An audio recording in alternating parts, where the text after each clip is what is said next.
Who asked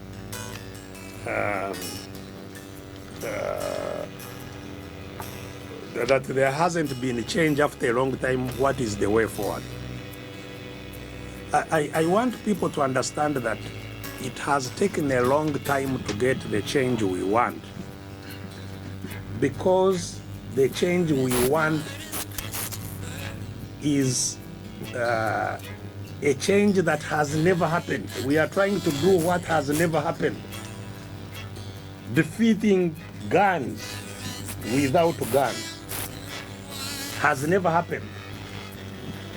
And in order for this to happen, and I would like maybe this to emphasize it, we have to work, all of us, to defeat four things. First, we must defeat fear, which is amongst our people.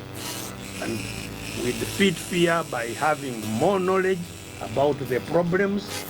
We defeat fear by having more faith in our ownership of Uganda.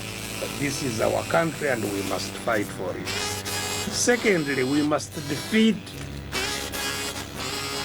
control by money, which Museveni has captured of the whole country and uses to bribe our leaders.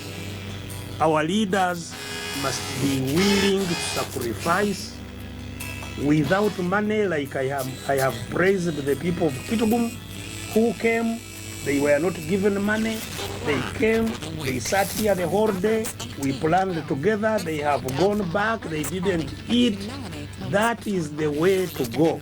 In NRM, they would not get even a single person if they didn't pay them transport to come, buy food for them, give them some money to take home. They would not get anybody. They send buses to the villages to collect them and so on and so forth. So that is the way to defeat. We must sacrifice. Thirdly, we must overcome their propaganda, because they are always on the radios with RDCs, with what? Telling lies. You know that we are bringing parish model, poverty is now going to end. And the people, instead of fighting, they wait thinking that parish model is going to change their lives. Not knowing that parish model, just like Bagagawale, just like Mioga, just like Entandikwa, just like all these lies they have been telling, will not change anything. Because I have told you, Museveni is eating this year 802 billion, which came out of our taxes. The scrambles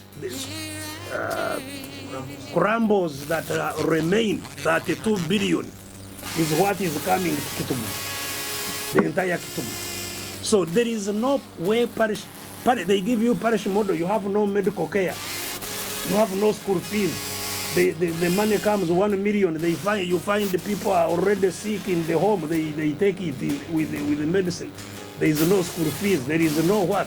There is no way parish model will ever get anybody out. But we must overcome that propaganda of the regime. And lastly, we must overcome the attempt by the regime to divide us and divert us.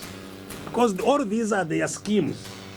They divide any place where people are gathered, whether it's a church, whether it's an association of teachers, whether it's an association of traders, whether it's a political party. They try to divide and cause conflict amongst us. So we must overcome all these, and I believe we shall overcome them. The regime is very, very weak today because it no longer has money. Money would come from the population. They impoverished everybody. So now that's why the other person was talking about borrowing, that they have overborrowed. They have overborrowed because they can no longer collect money from us to satisfy their needs. So they are borrowing on our behalf. And we have already warned those who are lending money to Mr. Museveni that we shall refuse to pay them. Because there is a principle known as odious debt. When you lend money to somebody knowing that that person is going to use it in a manner that will never pay you, when you lend knowing that you are lending to a thief, to somebody who is a drunkard, who is not going to do anything to pay, and you lend. You can't collect that money in law. You have lent an odious debt. We are telling the Chinese, the so and so people who are lending to Museveni that they must be careful, not to expect that Ugandans will pay them for money they lend to thieves to take. So we think Mr. Museveni is very weak now. We think we must organize and regain control of our country. I wish thank you for your message, Cosmas. Yes, we must unite. You are very, very right. And I agree with you, Amere, there is nothing wrong or nothing that Amere does not have to become a president. I also believe that at some stage he should become a president. So he must remain working hard and working with the people, not against the people. Okay. Okot, thank you for, yes, you have understood the duty to fight the family rule of Mr. Museveni is our task. Sister, thank you. Yes, we need to unite Acholi. Unite Uganda. That's why we say we should become one Uganda. We must unite everybody because, you know, we have common problems. Acholi is much worse off than most other regions in Uganda, as I have told you. It is the second poorest region in Uganda. And so Acholi needs to have a strong voice now and in the future to make sure that there is affirmative action in terms of development that comes to Acholi to bring Acholi up quickly. This is again a matter that we have been campaigning on. The 20 years of destruction of Acholi requires a Marshall Plan to bring Acholi back to the standard where it can now move shoulder to shoulder with other parts of the country.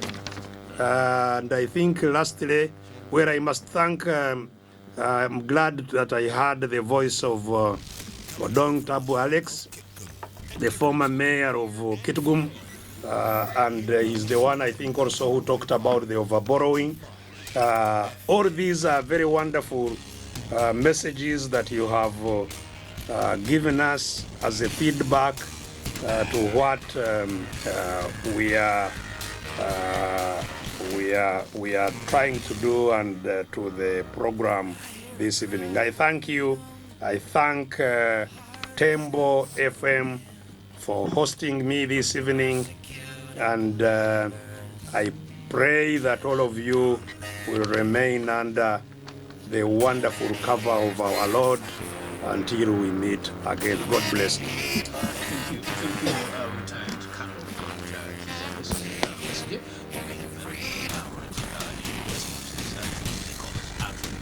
Well, I'll be giving two opportunities, one to Mama Betty, and then finally